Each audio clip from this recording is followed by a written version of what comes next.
Okay.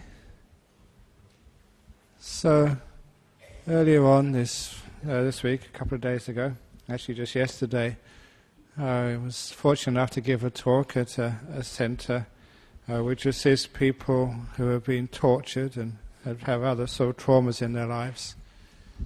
And it's interesting being able to give talks at so many different locations on different subjects. But there's a very nice question which was asked at the end, and it was coming from a person who has a very strong faith. And it was saying that when such things happen, do Buddhists actually lose their faith? And do they? How do you restore their faith, in their religion, in their spirituality, when some of these terrible things happen in life? And do people Buddhists lose their faith, or do they blame it on karma?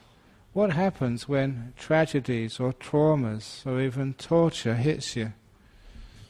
And as a Buddhist, because a part of Buddhism is not having a faith in a creator God or an all-powerful protector up above somewhere, it makes sort of Buddhism a very different path.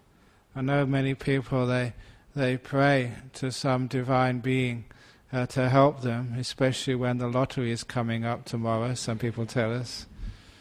Or they pray for other things, and especially in times of difficulty and trouble, sometimes people who go to church or a synagogue or a mosque or even to some Buddhist temple say, I've been going to these places all this time, I've been keeping all the rules, giving donations, why do these things happen to me? And sometimes people do lose their faith. But as a Buddhist, when these things happen, because we don't put our confidence in our destiny in the hands of an external being, we realize that our destiny is in our own hands. And it's a very big distinction between Buddhism and the theistic religions. So instead of saying, please up above there, please help me and look after me and care for me, instead of putting that fate in the hands of another, that we take responsibility for our fate, for our destiny. And it's something which does distinguish Buddhism. It makes it harder in the sense that, that when you realize that you are responsible for your future, and for your happiness, from your suffering, from your prosperity or from your misery, you're responsible for that. It puts the onus straight on us. We've got no one to blame, no one to ask for favors. We can ask other people to guide us and give us tips, but this journey is our journey, and we have to take responsibility for it. It's a tough call because people like, to have a mother or a father you can go to for assistance. Unfortunately, the real world is the fact that you are in many situations on your own. But it doesn't mean it's hopeless, because instead of having a divine force which will protect and guide us, we have our wisdom, our own inner divinity, if you like. Our wisdom, our compassion, our understanding of our nature and the nature of this world. And especially that, I've already mentioned the Buddhist law of karma. It's also when such difficulties happen to you, it's always not correct to say, this must be my karma. I've had a car accident, it must have been in my previous life, I bashed into other people's cars. That couldn't be the case. They're only usually invented cars. Maybe you were in a chariot before and rear-ended another chariot. I don't know, but it's very unlikely. So it's sometimes when people say, it's my karma that this has happened to me. That's specifically stated by the Buddha in the ancient texts. You cannot say that. So when difficult things happen to people, you can't say, it's my karma, because if you start saying things like that, straight away that you get into the fields of self-blame and guilt. And I'm terrible, I deserve this. And of course you all know that that is a very common response to people who have been tortured or raped or beaten, who think that I deserve this. Those of you who are psychologists, psychiatrists, doctors, carers, you know that this is a common response. And of course that type of response blocks healing and puts the healing back for a long, long time. So karma is nothing about blame and thinking I deserve this and feeling guilty at oneself or feeling angry at others. Instead we take responsibility, and by taking responsibility it means that whatever situation you are in, we want to find out why this happened, and then the most important thing is what we can do about this, how we can move forward. When it gets to actually asking that first question, why do these things happen? And basically the answer is because they can. It's the old Murphy's Law, which is, I think, if Buddhism, if the Buddha had known about Murphy, that would have been in the Buddhist canon, Murphy's Law. If it can happen, it will happen. In other words, what we understand is that because we're born in this human life as human beings, there's all sorts of things can happen to us. It's par for the course. And the classic tale, the classic anecdote, which when I saw this myself, it opened up a lot of answers to the question, why do these things happen to us? And it was the case of this Thai man who was drafted into the army and who went to go fighting for the Thai nation in some border region, and he got shot and badly injured, and once he was wounded he had to leave the army, and he went to see my master Ajahn Chah to complain and to say, why me, why did this happen? It was a bad wound. I'm not sure exactly how he was disabled, but it was a serious trauma. And he wanted to know why. What karma did he do to be shot? And without any hesitation, Ajahn Chah replied, the karmic reason you were shot was because you joined the army. Now, it wasn't being flippant, because these great monks and nuns, they're not flippant. They're not just telling jokes just to amuse people. Behind every joke, there's actually a message there. There's a truth. And the message was that when you do join an army, you'll be shooting bullets at other people. And so you can expect other people will be shooting bullets at you as well. Most of those bullets will miss. However, some bullets will hit. And you've been one of those soldiers who has been hit. This is what happens when you join an army. And that particular scenario was obvious, it made sense. But it was extended to the fact of being a human being, being alive in this world. Why did I get cancer? Why did I get heart disease when I've been eating good food and meditating and exercising? Why do these things happen? And it's because you've joined this human race. It's what happens when you're a human being. As I've said before you were reincarnated, you should have read the small print in the contract which you signed to get born.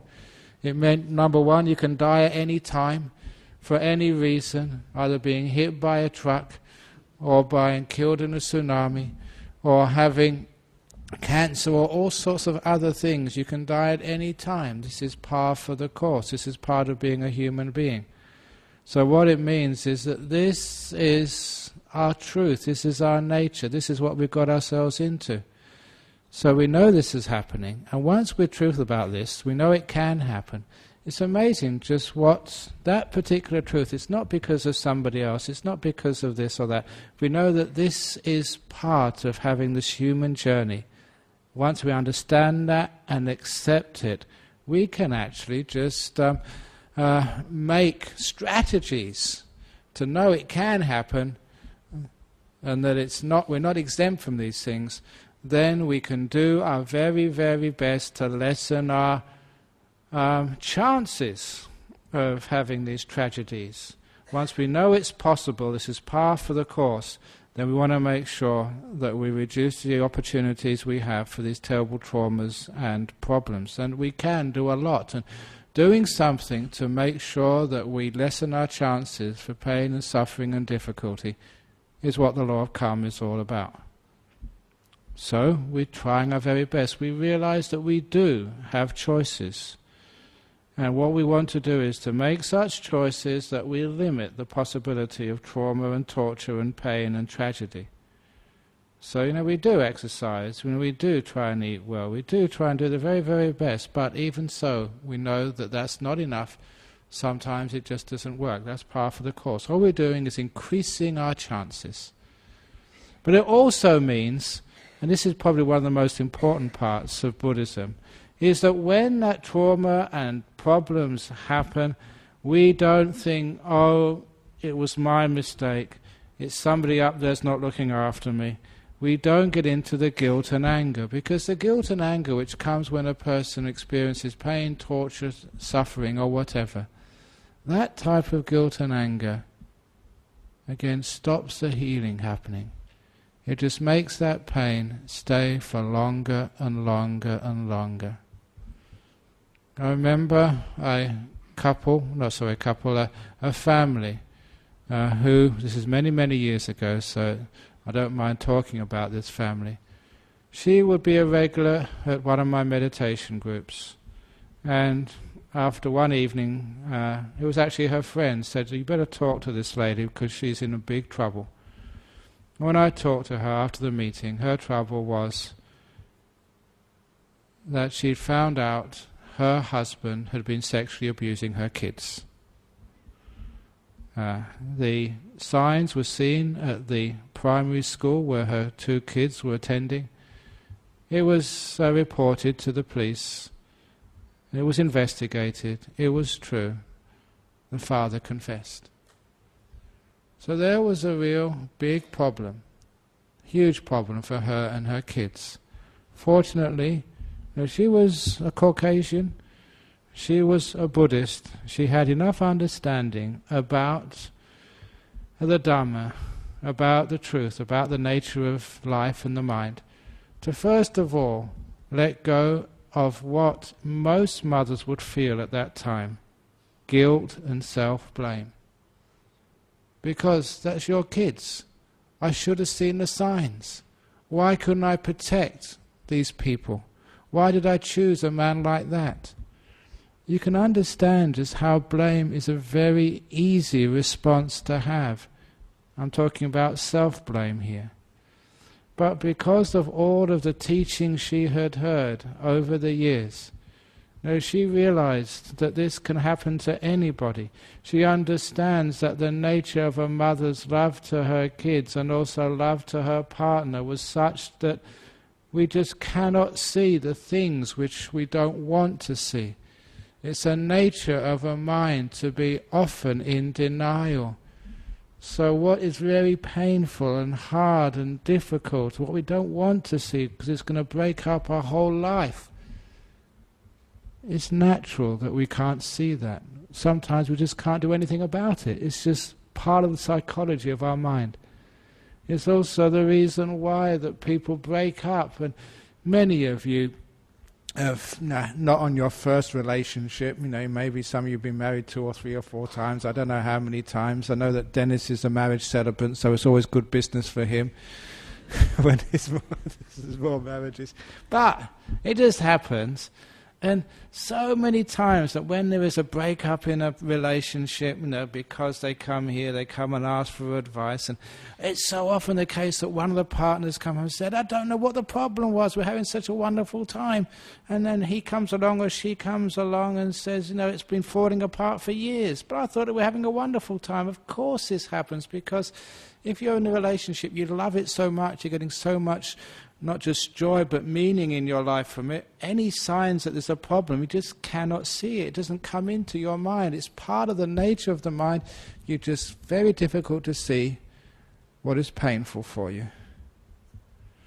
So when you meditate, and Buddhism understands this so very well, they've even got a name for it in Pali, it's called vipallasa, just the way that our perceptions and our thoughts and our very experience is actually bent.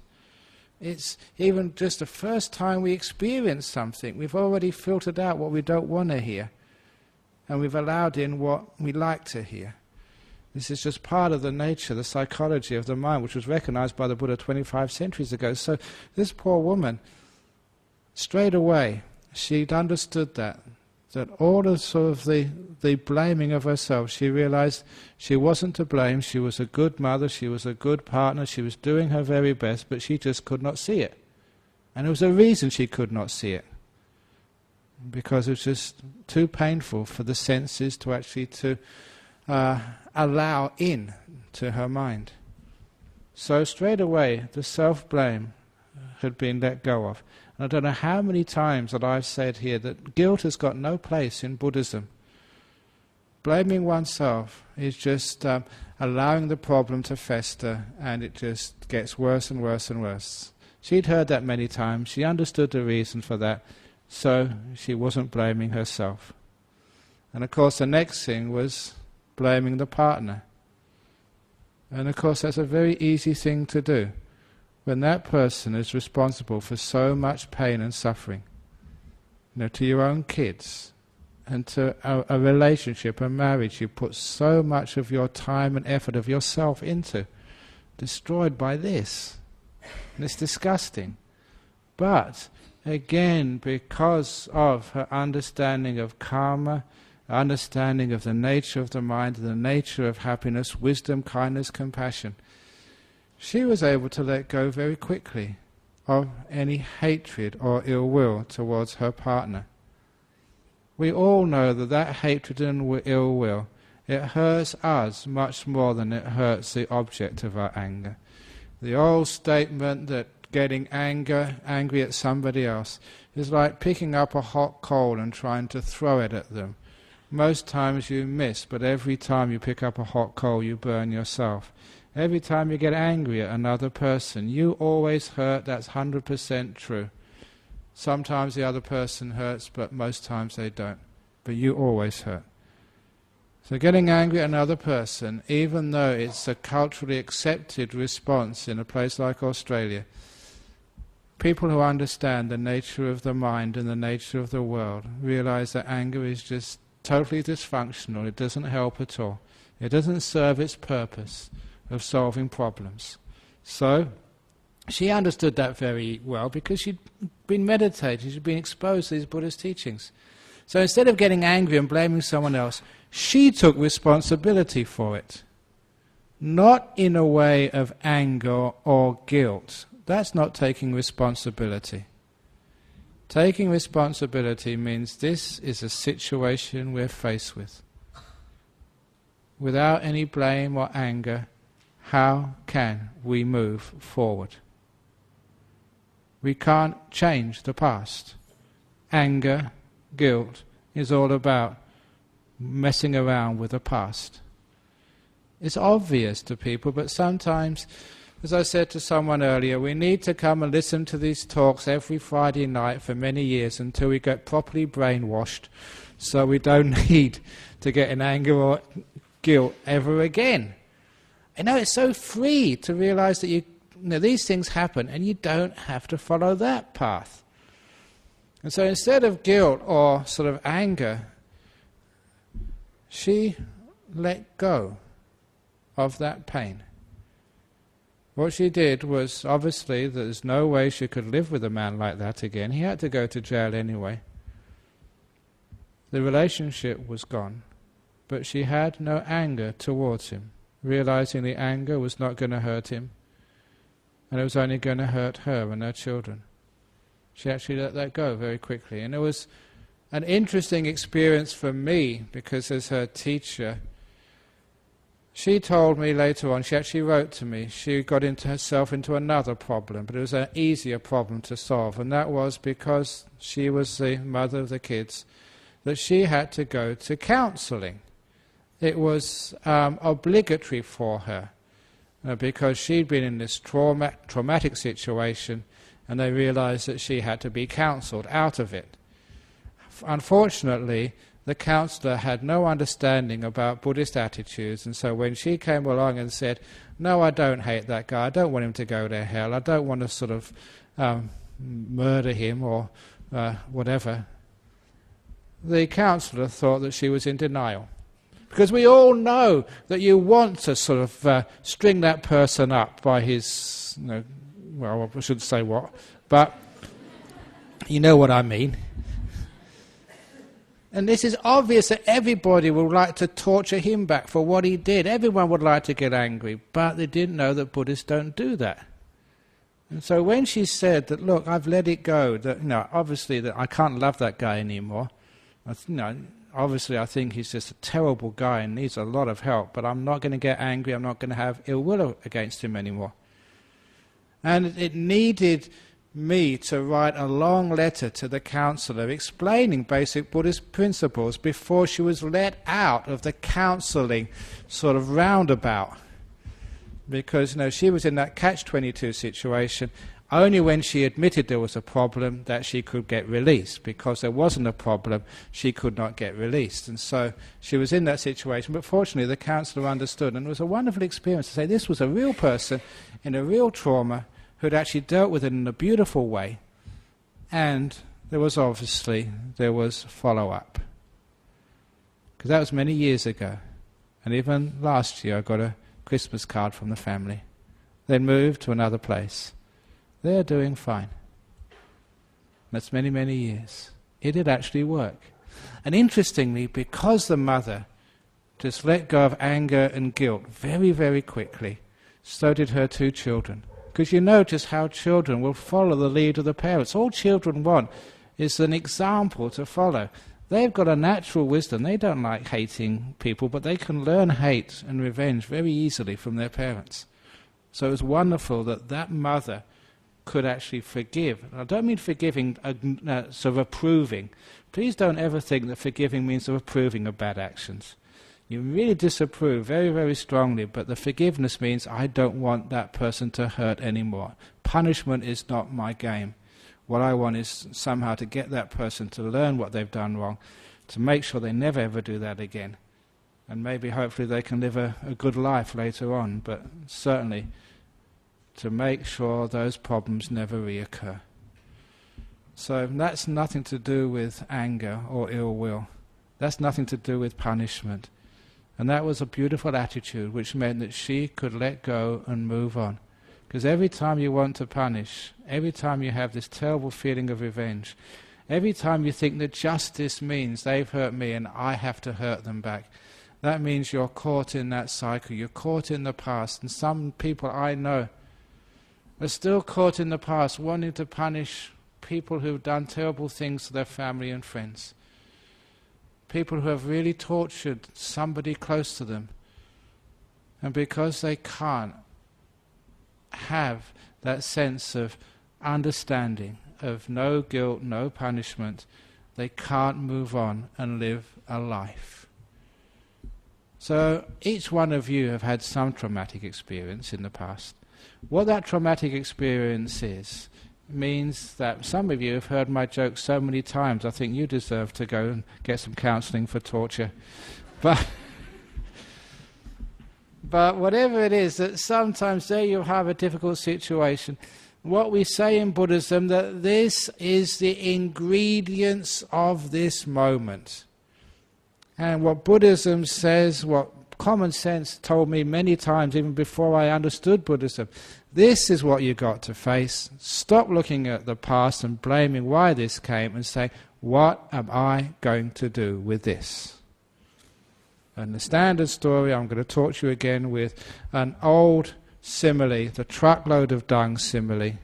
I mentioned this in the talk yesterday. The truckload of dung simile, or let's give it the proper word, when actually this is the title of the American version of my book, which somebody showed me again today to be signed. I wanted to call it Who Ordered This Truckload of Shit? But in the United States you're not allowed to say that. But I don't know why, but I've said it here, and I often say that word, because that's what you say at home and at work. So the truckload of shit simile is that you go home from a wonderful, say, talk at this place, or a meal out, or you just had a nice day's work, you come home, and you discover that someone has dumped a whole truckload of shit in front of your front door. And there are two important things to remember in this simile. And the first thing is, you did not order it. it's not my fault. Number 2 is no one, your neighbours or other people, no one saw the truck coming. So they don't know which organisation it was. So you can't ring up somebody to take it away. You are stuck with it. So those are 2 things about the truckload of shit. You didn't order it, but you're stuck with it. Now, in this simile, there are 2 things which a person does with a truckload of shit. The first person puts it in their bag, in their pockets, up their shirt, down their skirts, and they carry it around with them. And you find that anyone who follows that strategy, carrying around the shit, they tend to lose a lot of friends. You're not very popular. And the simile means that sometimes when these traumas and these troubles happen to you, and you carry them around, you get negative, you get angry, you just wallow in grief. I'm just being quite straight with people here. And you keep complaining, poor me, this has happened. Yeah, it was a terrible thing you endured. Yeah, we understand that. But if you keep going on with that negativity, poor me, why did this happen? Being angry, being grumpy, being negative. It's obvious that even your best friends, after a while, don't want to be around you. No one likes to be around negative people. It's nature. Even the kindest of people, after a while, get fed up. However, there is another thing which you can do with dung, with shit, and that is, and it's hard work, dig it into your garden. Around the back. If you haven't got a garden, we've got a nice monastery at Gijigana, a nice monastery down at Serpentine. Even over here you can always do a bit of gardening, so any shit, please bring it here. We actually just ordered a whole truckload of shit for Bajali. This is our compost mug. We had to go and get a big truckload of shit. Actually, he did order it for our compost part in Bodhinyana Monastery in Serpentine. They're wonderful. So, but it's hard work, and it was hard work, sort of, unloading it from the trailer and eventually digging it in. But after a while, you will find, if you dig in the shit into your garden, your mangoes, apples, bananas, papaya, whatever fruit you have in your garden, is in abundance. And not only have you got many fruits, they are just so sweet and delicious. Why? Because of the shit. And you've got so many of them. This is an important part of the simile. You actually give it to your friends. You come and give it to the monks and the nuns and everybody else. You give it to charity. You've got so much, and it's delicious. What we mean here is that when you do dig in the trauma and the trouble and difficulty in your life, instead of complaining about it and getting angry and upset and carrying around, you dig it in. What you're growing is this beautiful wisdom and kindness and compassion. And it's not just for you. You don't just eat the fruits. You give it to your partner, to your family, to the friends, to many people. And that's a beautiful part of growing a garden. It's not just for you. Other people enjoy your fruits. And if you've got flowers in that garden, my goodness, they're so fragrant and beautiful. Maybe passers-by may not be able to see those flowers, but certainly they can smell their fragrance. And that's what happens when you've dug in the difficult moments of your life and become a beautiful person, a wise and compassionate person. Other people who pass you enjoy your fragrance, because that's what you've grown.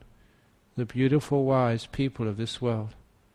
They're wonderful to be with, wonderful to see, because what they've made in their garden is for all of us to enjoy. So that's a simile of when we do have difficulties. This is the ingredients we have to work with. And as far as Buddhism is concerned, our law of karma is saying that whatever those ingredients, is always something we can do with it. Shit is one of the worst ingredients. There are many other ingredients which come to you in life. Sometimes it can be wealth, sometimes it can be poverty, sometimes it can be a successful relationship, sometimes it can be the pain of a separation, either being dumped, being left, or somebody dying. These are the ingredients of our life. And really it's just what we do with those ingredients. That's what makes our garden. And the great thing is, you can do anything with any type of ingredients. And the law of karma says it's your responsibility to work with whatever ingredients you have. Sometimes there is a cause we get the truckload of dung, but sometimes it just happens. And we didn't order it. This is why I say it's not our fault sometimes. We can't say, it's our karma I got this shit. It's there, okay? We're stuck with it. We can't find out why, but certainly we can start digging into our garden. Which means that straight away, in a trauma, a tragedy, any negative part of our life, we don't waste time in negativity. We have to get that wheelbarrow and spade out and start digging it in. And it's not that hard to dig it in. We need encouragement from other people, but other people, they can't wheel the barrow for us. They can just cheer and encourage us from the sidelines. They can say when they got their dung and how they dug it in, and it encourages us, yes, this works, to explain how it works, which gives us the incentive to go and actually do it. And as we start doing this, we find out there are beautiful results, and quite frankly afterwards we thank you for the dung. Thank you for the trauma. Thank you for the tragedy. I wouldn't have had such a beautiful garden. And this is where we find out the meaning of these difficult situations of our life. Because when they happen, we always say, why? What's the point of this? Why do I have to suffer? Why me? Why does this happen? Once you have the garden, you understand why it happens. Life, if you read the contract before you were reborn, it says that many of these things can happen. And why they can happen? Because they're testing us. And sometimes, and most times, it's as if they are designed just to test us and for us to pass.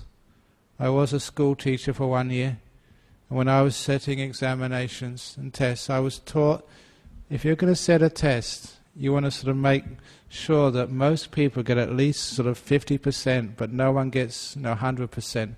If everyone gets 100%, that's a waste of time. That's not a good examination. It's just too easy. If too many people fail, then you're getting them dispirited. It's too hard. You're trying to set that standard so most people pass, but a few people fail a couple of questions.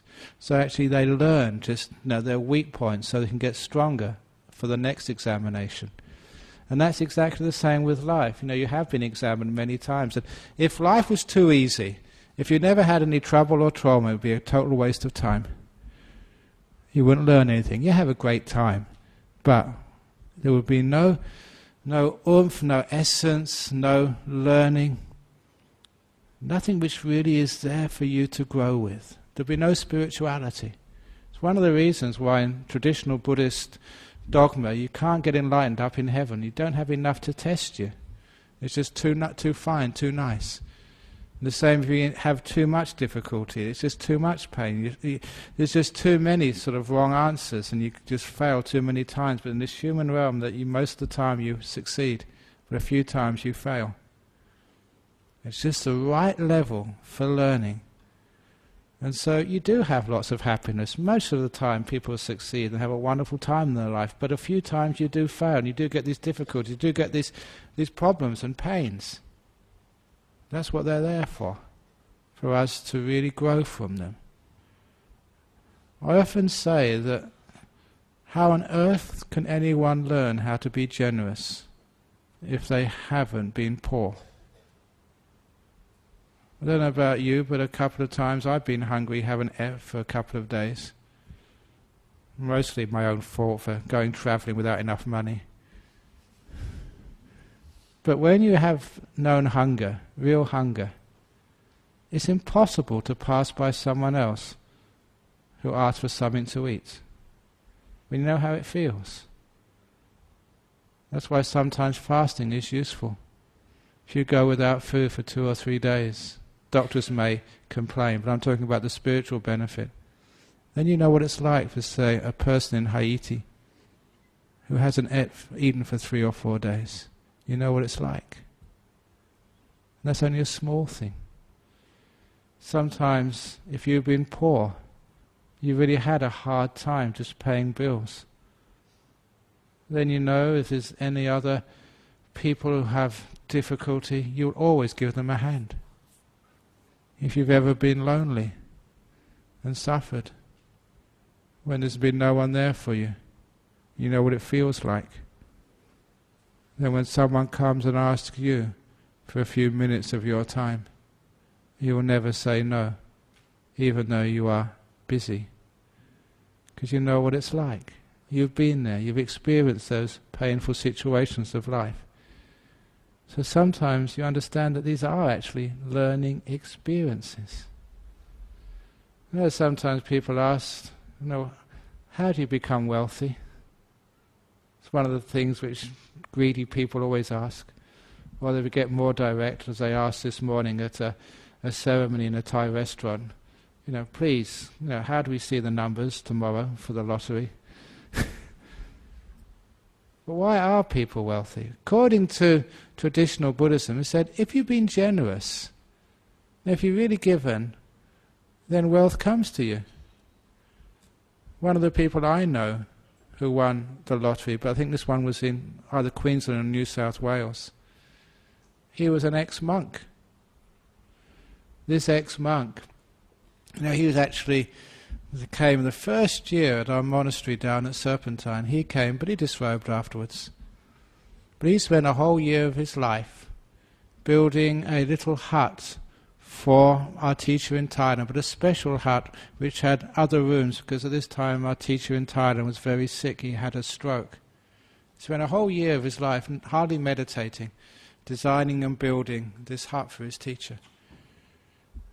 And a few years later, after he disrobed, he won the lottery prize. We knew this because he travelled all the way to Thailand to give a big donation to the monastery over there. He said, this is why I won the lottery, because I spent a whole year giving, expecting nothing back in return. And I can see the reason why that's the case. It's as if that you are tested. Can you use wealth? Do you know the purpose of wealth? They test you out, first of all, with small amounts of money, and see whether you use it on yourself, which is not the purpose of wealth, or whether you spread it around to your friends, to your loved ones, to society, whether you can actually use wealth nobly. And if a person is generous, as if they can just share the small amount of wealth they have with people who need it, their friends, their relations, charity, Buddhist societies or whatever, churches. If you do know how to use it properly, then you're given more. As if you've been tested and you've passed. But if you keep it to yourself, put it in the bank, but don't help others, and just turn away from people in need, whether it's people, earthquake victims, poor people, whatever. If you turn away, then it means you don't know how to deal with money, so you're not given any more.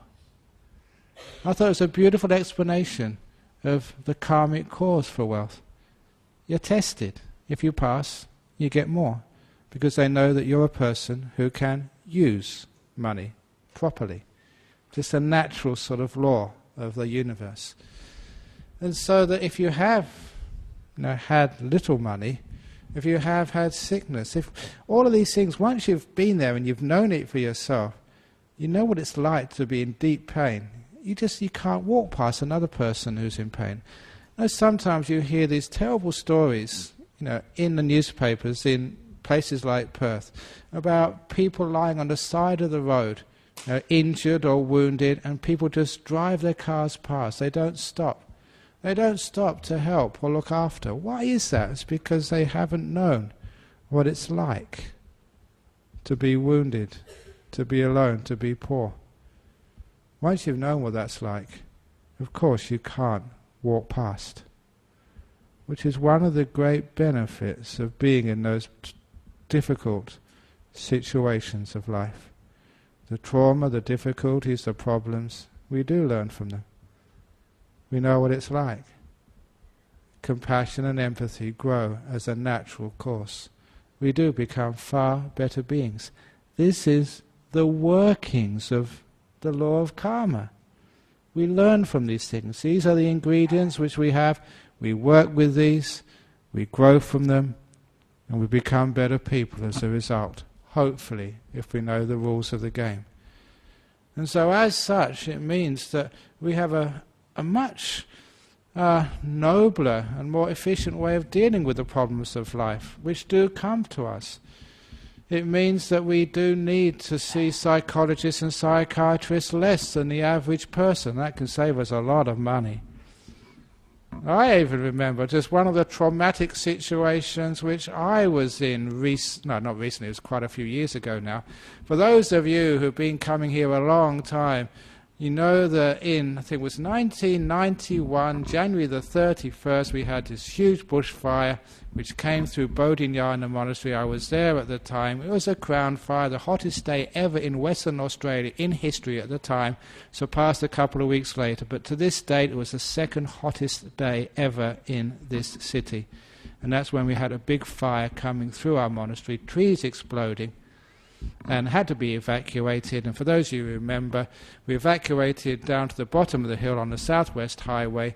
I don't know if it was Channel 9 or Channel 7, but somebody put a microphone in front of me with the TV camera running to be interviewed for the 6 o'clock news. Remember when I was on the 6 o'clock news? Also the front page of the West Australian the next day. So, big fire there. But the person who interviewed me rang me up a few days later. And I always remember this and said, "We want to do a program about you."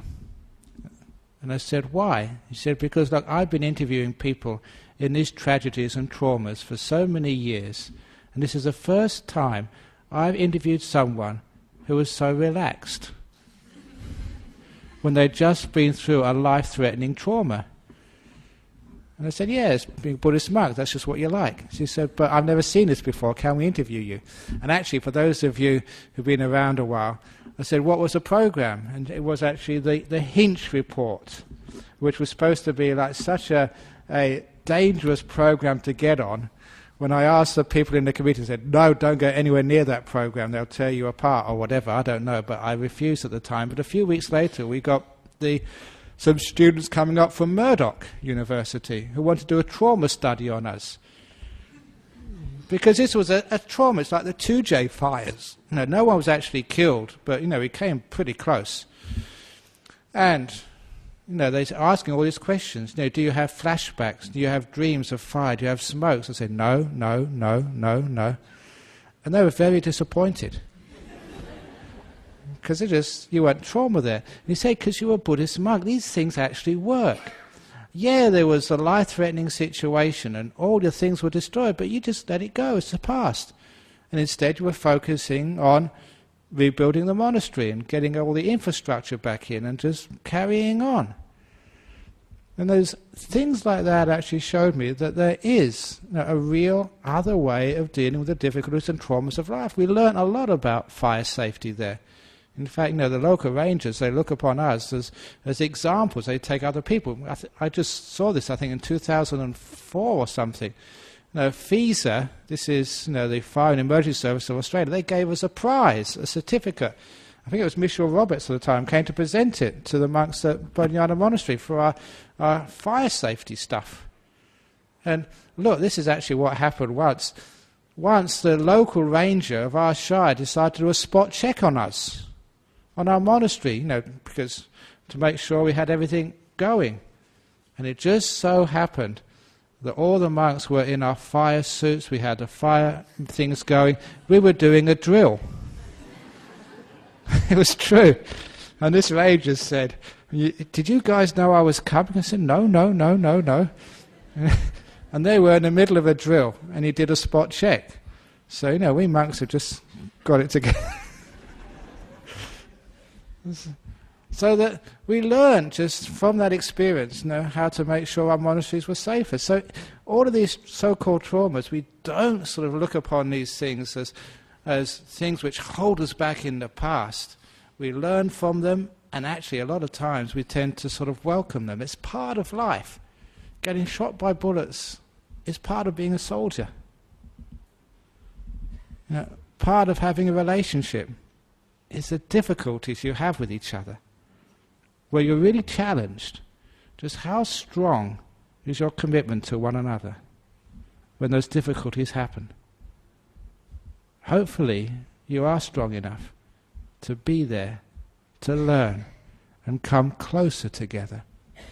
Not only learn about relationships, but learn about you, how you work and how other people work. To learn how to forgive. Because remember, in a relationship, you've chosen that person. They're special for you. If you can't forgive them, how can you forgive other people, just the ordinary Joes you haven't chosen? So it's a test. Rise to that test. Learn from it. Grow from it. It's amazing just what a person you'll turn out to be. Every opportunity is you have the karmic choice. And this is a great thing. It's not the choice of some being up there. You're not a victim anymore. You're not just this idle person who is just being controlled by some superior being. You take charge there, which means you do have the choices. And this law of karma gives you those choices. The wisdom, the compassion gives you the choice. You have a choice. To carry the shit in your pockets or dig it in. You've got a choice to grow or to fester in the past. You've got a choice to build happiness. Beautiful happiness. The happiness which is not just based on sort of good luck, but which you've earned, which you've built and grown, with hard work. I'm not talking physical work, hard spiritual work. You've made it happen. And when you get that type of happiness, that really is the spiritual wealth which you have earned. You really are a compassionate, wise person. You are a great benefit to anybody who knows you, who comes close to you. That was worth it. Sure, you've had a hard run, a difficult life, but in those later years of your life, what other people may be just worrying about their death, worrying about their superannuation, whether you've got enough to survive, worrying about the stock market, you are not worried at all. You have your spiritual wealth. You built it up. I often joke, a monk, I don't know, only a few years away from retirement, I've got no super. I've got no shares. I've got no money squirreled away. I've got no assets. Just even this afternoon, I got one of these healthcare cards for low income. And I just filled it in today and got our secretary to sign it earlier on today. And I love actually filling out those forms. Because they say just, how much income do you have? 0. How much shares? 0. How much superannuation? 0. How much do you get from rent? 0. 0, 0, 0, 0. And it comes to 0. I've got absolutely no material assets. But I'm wealthy. My assets are the spiritual assets. I've got all you friends. You feed me every day. You clothe me. You give me bars of chocolates, so many that I just don't know what to do with. Except maybe open a chocolate shop. So that's my spiritual wealth. And I know that for the rest of my life I'm going to be well looked after. I don't need superannuation. I've got super karma. This is that spiritual wealth, but you've done it hard. We did work very hard and did endure and did do a lot of hard work and still continue to do that. But when those things happen, great, more shit for my garden. And that's actually a beautiful way of looking at life. We had the stuff about the bhikkhuni ordination, which I think is, why did that happen? Did something beautiful, or ordained women, what a wonderful thing to do. But when shit comes, thank you so much. More for my own garden. So you can actually grow in more forgiveness, understanding, more wisdom, more knowledge, more spiritual wealth. That's the meaning of this life. So when trauma, tragedy happens, you do have a choice. You're not such a victim. You have an opportunity. And later on in life, if not already, I hope you understand why these things happen to you. They happen to you because the life thinks you can deal with it. You may sometimes think, you can't. It's just too much to bear. Never think like that. You can. If you want encouragement, come and see like monks like myself or my other monks or the nuns, who give you lots and lots of examples of people who had it even just worse than yourself, but managed to grow. It's wonderful to see other examples. Say it can be done. It has been done. It just encourages you that, yeah, I can do it as well. And you dig in a little bit every day. Every day, just one day at a time, one moment at a time. You just wake up one morning, the shit pile is gone. You've got this incredible, beautiful garden. And then you say, wow, whoever it was who dumped that truckload of shit, thank you so much. And that's the talk for this evening. I hope you enjoyed it.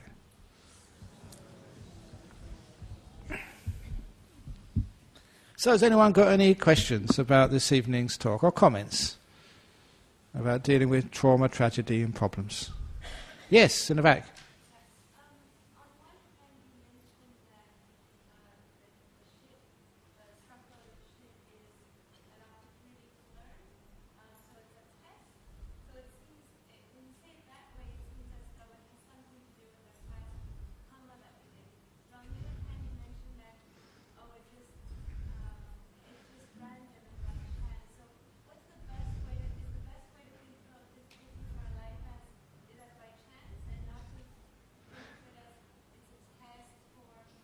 Yeah. Okay, you're just saying about when these things happen to you, the question why it happened. Is it because it's a test and it's a great opportunity, or is it because of some bad karma we've done in the past? Again, I was warning in the beginning of the talk against thinking it's the result of some bad karma. In a very simplistic sense, you've done something wrong and this is your punishment. I'm now going to be punished because I have hay fever. So sometimes it must have been because I must have punched somebody in the nose when I was very young, so I've got a bad nose now. And that's a simplistic and it's a stupid way. You can tell jokes like that, but it's not really sort of meaningful. So instead, you don't sort of get into this guilt and punishment business. This is a punishment for something I did in the past. Never ever think like this. It's not a punishment, it's an opportunity. So that's what I mean by the karmic thing. If it's a punishment for something you did in the past, again, it opens up this terrible sense of lack of self-worth. I've been raped, I've been physically abused. I must be such a terrible person. And of course, there are many people get into that hole of lack of self-esteem, thinking they're a victim because they deserved it. And that's common. It's terribly, unfortunately common that people blame themselves that way. They're not even Buddhists and they still think it's their karma, this happened to them. And of course that is not helpful at all. So that's what we try and sort of brush aside, try and explain away. That is not how it happens. And actually sometimes one of the things they said at this talk, one of the useful things about having an authority, having a senior monk, a senior nun, a teacher, is because we have the authority to convince maybe traditional or cultural Buddhists who think that way. You may try and explain that's a stupid way, that's not Buddhism, but they won't listen to you. But when you've got a big monk or a big nun comes along and sits on a high seat in front of everybody, and I said, oh, it must be true. Ajahn Brahmavamso said it's true. So, obviously that's a dangerous thing, but sometimes you can exploit that to people's advantage. So they don't think in that particular way anymore. Does that sort of answer the question? Okay, thank you, Daniel. Any other comments or questions about this evening's talk before we move on? Oh, yeah. I understand pretty clearly about carrying around the Dhamma in your pockets and dwelling on it. What I don't think I understand very clearly is how to dig it in. How does one actually do that? Through meditation, through contemplation, through what? How do you actually dig it in? First of all, we're talking about embracing it, dig it into yourself, accepting it as part of you. So by embracing it and accepting it, you find that number one, most of the pain disappears. A lot of times we call this, the word for suffering in Buddhism is called dukkha. And very often we call double dukkha. So, you've had pain. As for example, so maybe your mother's died.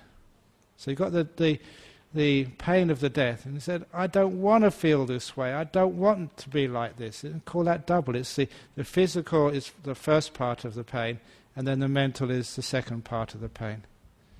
I failed my exam, I don't want to fail. Then you're sort of adding to it. So you failed the exam, that's difficult, but you're going to stay with that. Okay, I failed, it's okay, I'm going to accept this. This feeling is okay. So you embrace whatever's happened. So by embracing it, by bringing it in, the fertilization happens. By rejecting it, this is wrong, it shouldn't have happened, or sometimes denying it's happened, is actually keeping it outside of you. Bringing it in, embracing it, being with it, then wisdom happens. Does that sort of make sense? Okay. It's very kind of you to say that. I was getting worried a bit there. Yeah. Embracing is the word I was. Embracing, yeah. Not rejecting.